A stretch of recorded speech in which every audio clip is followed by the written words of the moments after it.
नीरज, ये जिस तरीके का डेवलपमेंट हो रहा है, आपको क्या लगता है, जो अभी जानकारी दी हमारे सहयोगी ने कि सेना अपनी ही सुरक्षा में अपने ही दूसरे हेडक्वार्टर में लेकर जा रही है? बिल्कुल रोमाना, क्योंकि इस वक्त केपी शर्मा ओली अगर नेपाल में कहीं सुरक्षित हैं तो वो सेना की ही कस्टडी में है। उसके अलावा उनको कहीं जगह मिलेगी नहीं। हम लोग देख रहे हैं कि उनके निजी आवास तक को भी जो जनता है, जो लोग हैं, युवा हैं, उन्होंने तोड़फोड़ मचाई, वहाँ पर आग लगा दी। वहाँ पर जितने भी मंत्री हैं उन सबको। अब ऐसे में ये जो नेपाल आर्मी के चीफ हैं, नेपाल आर्मी को ये तय करना है कि आखिरकार किस तरह से आगे पॉलिटिकल डेवलपमेंट्स होगा। क्या जिस तरह से हमने बांग्लादेश में देखा, क्योंकि वहाँ पर भी हमने देखा कि बांग्लादेश आर्मी के जो चीफ थे उन्होंने ही जो इंटरिम सरकार बनाई थी वो उन्होंने ही बनवाई थी। जो लगता है, जैसे कि हम लोग देख रहे हैं, आपने भी बताया, काठमांडू की जो मेयर हैं, जो कि बहुत पॉपुलर हैं, बहुत मशहूर हैं युवाओं के बीच में, खुद वो युवा नेता हैं, उनकी अगुवाई में क्या सरकार बनती है, कोई इंटरिम सरकार बनती है और उसके बाद फिर इलेक्शन होगा, ये अभी, क्योंकि जितने भी आप देखिए, शेर बहादुर देवबा के बेटे के होटल में आग लगा दी है, प्रचंड जो कि पूर्व प्रधानमंत्री रहे हैं, उनके घर में भी तोड़फोड़ मचाई है। केपी शर्मा ओली तो है ही हैं, जितने वित्त मंत्री हैं, गृह मंत्री हैं, जितने भी, उन सबके मंत्रियों को आग लगाई है। तो ऐसे में लगता नहीं है कि जो नेपाल की जनता, वो अब जो जितने भी कैबिनेट मिनिस्टर्स पूर्व या अभी प्रेजेंट के हैं या थे, उनको किसी को मानेगी, उनके नेतृत्व में कोई सरकार बनेगी। ऐसे में ऐसा लगता है कि कोई न्यूट्रल लीडर, जैसे कि चाहे बामिन शाह हो या फिर कोई दूसरा नेता हो, उनके नेतृत्व में ही बनेगी, क्योंकि ऐसा लगता नहीं कि नेपाल आर्मी खुद अपने हाथों में सत्ता लेगी। आशीष? जी हाँ, बिल्कुल, ये नीरज बिल्कुल ठीक कह रहे हैं। जैसा मैं पहले भी जिक्र कर रहा था, पहले मुझे लगता है कि कोई साझा समिति भी बनाई जा सकती है जिसके आधार पर यह तलाशा जाए कि आखिर वो शख्स कौन हो जो इंटरिम गवर्नमेंट को हेड करे। ऐसा लगता है कि पहले कोई इंटरिम गवर्नमेंट इन प्लेस करनी पड़ेगी अगर सेना सीधे तौर पर। आशीष, मैं रोक रही हूँ आपको, आप अपनी बात पूरी कीजिएगा। वीरेंद्र के हम एक बार फिर से हमारे साथ मौजूद है। वीरेंद्र, बताइए जरा, आप कह रहे हैं कि जो प्रधानमंत्री अब इस्तीफा दे चुके हैं, केपी शर्मा ओली, इन्हें सेना अपनी ही सुरक्षा घेरे में अपनी ही किसी अन्य ठिकाने पर लेकर जा रही है, इनकी सुरक्षा के लिहाज से कदम उठाया जा रहा है, और इनके जो अन्य साथी हैं उनको लेकर क्या अपडेट है? क्योंकि सभी को सेना ने अपने हेडक्वार्टर में ही शिफ्ट कर लिया था, सभी के आवास से सबको सुरक्षित निकाल लिया गया था। वीरेंद्र? ओके,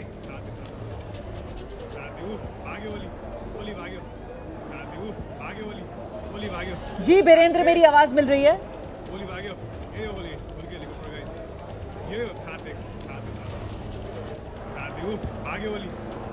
वीरेंद्र से हमारा संपर्क नहीं हो पा रहा है। आशीष, अपनी बात पूरी कीजिए प्लीज। देखिए, मैं कह रहा था कि पहले ये तलाशना होगा, अगर ये सेना तय नहीं करती है कि वो पूरे देश को फिलहाल अपने नियंत्रण में रखना चाहती है, and I would also tend to believe, जो नीरज कह रहे हैं कि संभव है कि नेपाली जो आर्मी है, रॉयल नेपाल आर्मी, वो पूरी तरह से अपना नियंत्रण अभी फिलहाल स्थापित नहीं करना चाहेगी, क्योंकि यही वजह है कि कोवर्ड्स गवर्नेंस के अगेंस्ट इतनी बड़ी संख्या में जब लोग सड़क पर निकले हैं, तो निश्चित तौर पर एक बीच में एमिकेबल समझौते का रास्ता निकालने की कोशिश की जाएगी जो सभी को एक्सेप्टेबल हो। जिस तरह से यूथ अगेंस्ट करप्शन के नाम से बड़ी संख्या में लोग बाहर निकले और अपनी ही सरकार के खिलाफ नाराजगी जाहिर की, करप्शन का आरोप, बड़े बड़े आरोप की इस तरह से मिस गवर्नेंस नेपाल की सक्सेसिव गवर्नमेंट्स ने किया, जिसको लेकर के वो इतने निराश और इतने हताश, इतने डिसअपॉइंटेड थे कि आखिरकार ये इंश्योर किया कि इस सरकार को वो एक्सेप्ट नहीं करेंगे। और केपी शर्मा ओली को न चाहते हुए भी, तमाम जिद के बावजूद, अपने हट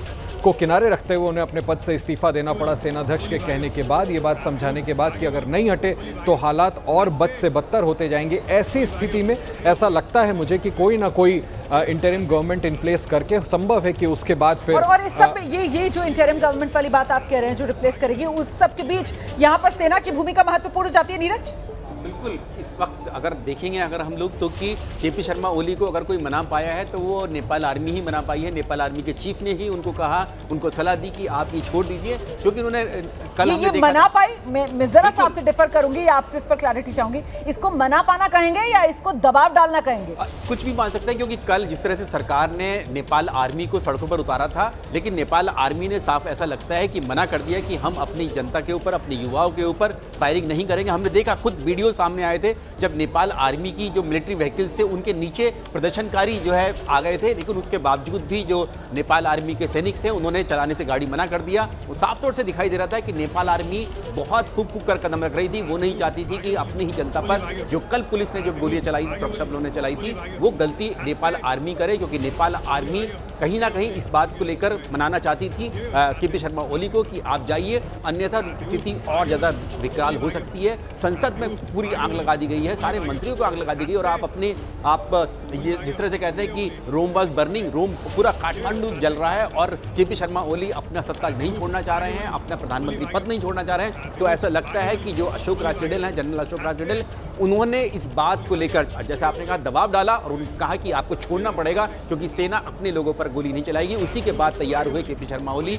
रिजाइन करने के लिए, और हो सकता है कि जैसे कि वीरेंद्र बता रहे थे हमारे सहयोगी कि उनको ले जाया गया। उन्होंने इस बात को कहा होगा कि मेरी सुरक्षा कैसे होगी, तो उन्होंने आर्मी ने कहा होगा कि हम आपकी सुरक्षा देते हैं। ठीक वैसे ही जैसे बांग्लादेश की सिचुएशन बनी थी, जहां पर उनके ही आर्मी चीफ ने अपने ही मिलिट्री जो एयरक्राफ्ट था उसको दिया C-130 को, और कहा कि ढाका से आपको कहीं जाना है तो चले जाइए। केपी शर्मा ओली इस वक्त बातचीत कर रहे होंगे अपने मित्र देशों से, क्योंकि उनकी बहुत नज़दीकियां रही हैं, चीन के साथ रही हैं। लेकिन आप ये मानकर चलिए, चीन कभी भी इस तरह के जो नेता होते हैं उनको किसी को पॉलिटिकल एजाइलम नहीं देती है। जो बात आप कर रहे हैं, मुझे लगता है जरा सा आशीष को लेकर आएंगे। आशीष, आज सुबह तक केपी शर्मा ओली का रुख क्या था? आज सुबह तक केपी शर्मा ओली ये कह रहे थे कि सर्वदलीय बैठक बुला ली है, मतलब ये औपचारिक बयान है जो मैं बता रही हूँ कि सर्वदलीय बैठक बुलाई है, शाम 6:15 बजे सर्वदलीय बैठक होगी, आप आज बैठेगा उस पर चर्चा करेंगे। तो ये माना जाए कि केपी शर्मा ओली ने सोचा ही नहीं था कि नौबत ऐसी आ जाएगी कि उनको इस्तीफा देना पड़ेगा।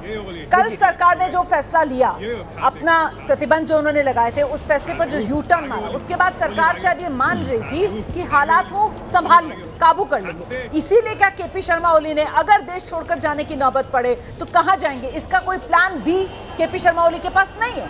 और इसी वजह से केपी शर्मा ओली जो हैं, क्या ये माना जाए कि सिर्फ अपनी सेना के भरोसे अपनी सुरक्षा को लेकर? ऐसा मुझे लगता है। अभी इमीडिएटली कौन सा देश उनको अपने अजाइलम लेने देगा, कहा नहीं जा सकता। भारत को लेकर मैं फिर साफ कर दूं, मुझे लगता नहीं कि भारत के लिए ये फैसला करना इतना आसान होगा। ये बात सही है कि भारत और नेपाल के बीच में आपको पासपोर्ट और वीज़ा की ज़रूरत भी नहीं पड़ती, लेकिन मुझे लगता नहीं। नीरज बिल्कुल ठीक कह रहे हैं, फ्रेंडली नेशंस हैं। जी आप ऐड करना चाहूँगा कि अभी 4 दिन पहले ही जैसे ही वो चाइना से लौटे हैं, उन्होंने भारत और चीन के बीच में जो लिपू लेक को लेकर ट्रीटी हुई है कि हम अपना व्यापार कर सकते हैं, लिपू लेक यानी कि जो भारत, चीन और नेपाल के बॉर्डर पर है, उसको लेकर ही केपी शर्मा ओली ने ऑब्जेक्शन खड़ा किया। तो इस तरह के नॉइजेस वो लगातार, देखिए जब से केपी शर्मा ओली गवर्नेंस में आए हैं, इंडिया के साथ कोई मधुर रिश्ता तो रखा नहीं उन्होंने। और आपको ये भी फैक्टर इन करना पड़ेगा कि वहाँ की जनता क्या चाहती है। अगर आप ऐसे, मैं आपको रोकूं, आप अपनी बात पूरी कीजिएगा। ये देखिए, ये तस्वीरें हम दिखा रहे हैं लगातार, कैसे यहाँ पर सरकार के मंत्रियों के जो घर थे उनको प्रदर्शनकारियों ने निशाने पर लिया। ये तस्वीरें हैं, देखिए वहाँ कुर्सियाँ बाहर रखी हुई हैं, उन कुर्सियों को पटक रहे हैं। मतलब ये फ्रस्ट्रेशन था, ये गुस्सा था, ये नाराजगी थी आंदोलनकारियों की, प्रदर्शनकारियों की। ज्यादातर युवा जो कल तक नेतृत्व कर रहे थे इस प्रदर्शन का, आज हर उम्र के लोग, हर तबके के लोग इस प्रदर्शन में जुड़ते चले गए, सड़कों पर उतरते चले गए, प्रदर्शनकारियों की आवाज़ को बुलंद करते चले गए। और देखिए कैसे प्रदर्शनकारियों की तरफ से सब कुछ तहस नहस, जो सामने आ रहा था उसी में तोड़फोड़ करते हुए, आगजनी करते हुए, मंत्रियों के आवास वाला ये इलाका है। और यहाँ पर भी बड़ी संख्या में प्रदर्शनकारी घुसे और वहां जाकर प्रदर्शनकारियों ने सब कुछ तोड़ डाला, सब कुछ तहस नहस कर दिया। प्रदर्शनकारियों में गुस्सा इसी बात को लेकर कि यहाँ सरकार ने, मंत्रियों ने और यहाँ के सत्ताधारी लोगों ने, जो नेपाल के आम लोग हैं, उनका जीवन ऐसे ही तहस नहस कर दिया। इसी का ये गुस्सा था, इसी की ये नाराजगी थी जो लोगों की इस रूप में सड़कों पर फूटी। और न सिर्फ सड़कों पर बल्कि मंत्रियों के घरों पर, राजनीतिक दलों के दफ्तरों पर फूटी। ये देखिए आप, ये तस्वीरें आप देख रहे हैं, वो भैंसापाटी वाला इलाका है ये। और यहीं पर जहां मंत्रियों के आवास, वहीं पर बड़ी तादाद में प्रदर्शनकारी पहुंचे और वहां जाकर पहले तोड़फोड़, फिर पथराव और उसके बाद आगजनी तक की गई। सब कुछ तहस नहस किया गया।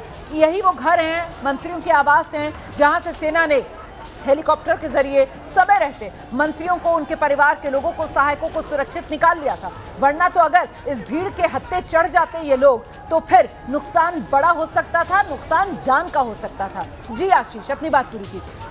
देखिए आपको याद होगा, मुझे तो ये तस्वीरें देख करके रोमाना, वो प्रोवर्ब है ना, देजा वू, ऐसा लग रहा है कि हम इसको पहले देख चुके हैं। बहुत ज़्यादा दिन नहीं बीते जब हमने श्रीलंका में ये होते हुए देखा, बांग्लादेश में ये होते हुए देखा। देखिए आप जो इनकी नाराज़गी की बात कर रही थी, मैं इनके स्लोगन्स देख रहा था। स्लोगन्स थे यूथ अगेंस्ट करप्शन के, shut down corruption, not social media, unban social media and youth against corruption. इन्होंने ठान रखा था कि आप इस बार अगर हमारी मांग नहीं मानेंगे तो आपको पद त्यागना होगा। ये सरकार हमको कबूल नहीं है। इस बीच प्राइम मिनिस्टर ओली ने कह दिया था, माफ कीजिएगा फॉर्मर प्राइम मिनिस्टर, अब उन्होंने इस्तीफा दे दिया, उन्होंने कह दिया था कि अपने पद से इस्तीफा नहीं देंगे, वो इन्फोर्स करेंगे अपने। उनको ये बात समझ में नहीं आई थी, इसलिए मैंने आपसे कहा, आप बिल्कुल ठीक कह रही हैं, मैंने कहा कि विनाश काले विपरीत बुद्धि, इनको समझ में नहीं आए कि नौबत ये तक आ जाएगी कि अगर अपने हट पे कायम रहे, अपने जिद पे कायम रहे, ये लोग इस बार मानने नहीं वाले हैं, ये फोर्स करेंगे। और आखिरकार नौबत ये आ गई कि सेना अध्यक्ष को इंटरवीन करना पड़ा, उनको जाकर के केपी शर्मा ओली को समझाना पड़ा कि अपने पद से हट जाइए वरना स्थिति बद से बदतर हो जाएगी। ऐसी सूरत में आप सोचे एक प्रधानमंत्री कुर्सी पर कैसे बना रहे, किसी भी देश का प्रधानमंत्री हो जिसकी गवर्नेंस में उसके सिक्योरिटी फोर्सेस ने वहां के छात्रों पर पॉइंट ब्लैंक गोली चलाई हो और 19-20 छात्रों की राजधानी काठमांडू में अगर मौत हो जाती है, तो मुझे लगता है कि ये दिस वाज कमिंग। वो रह ही नहीं सकते थे अपने पद पर, और इसी वजह से आखिरकार उनके मंत्रियों को भी घर छोड़ करके भागना पड़ा।